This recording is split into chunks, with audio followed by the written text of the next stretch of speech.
Det der skete, det var, at vi fik en vandskade, hvor at man kan sige, at vandet ligesom var kommet op i væggene, så vi stod egentlig over for at skulle have lavet badeværelse om, og så besluttede vi os så for at lave det hele om, nu når vi var i gang. Opgaven startede jo egentlig med, at vi havde en rørskadehue, hvor vi stod faktisk i et hul.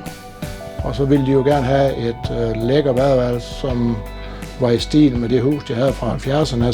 Så stilen i badeværelset er holdt rent efter 70'er-stil, hvor der er valgt fliser i farverne, og vi har valgt håndvask uden møbel under. Så stilen er holdt som 70'er. Det, der var rigtig vigtigt for os, det var, at vi ligesom var tro mod husets stil. Det her, det er jo sådan et klassisk 70'er-hus, hvor at der på de andre badeværelser også er de her blå kendte fliser. Og det er jo egentlig den stil, vi sådan kiggede lidt efter, som vi gerne ville beholde, men uden at det blev for dominerende. Vi synes egentlig, at vi har ramt det meget godt og med et meget moderne præg i forhold til at få de her lidt smallere aflange fliser. Synes vi giver det lidt mere moderne stil, som lever lidt mere ind i det her 21. århundrede.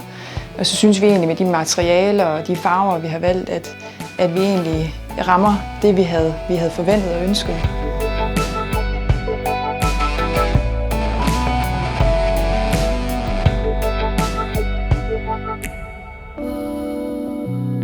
Vi har brugt Asen og Koldskov VVS, fordi at vi kender dem godt i forhold til forsikring. Det er dem, vi har brugt før. Og så er de jo lokale. Altså, det er jo et nordjysk firma. Og så er de jo gode. Altså, det kan man jo se, de har jo leveret noget, der er rigtig, rigtig godt her. Jeg vil gerne sige tak til de håndværkere, vi brugte herude. I og med, at det er kvalitetshåndværkere. De ved, hvad de har med at gøre. Og så vil jeg selvfølgelig sige tak for godt samarbejde med vores kunde, som har været en stærk spiller på banen og har vidst, hvad de gerne vil have.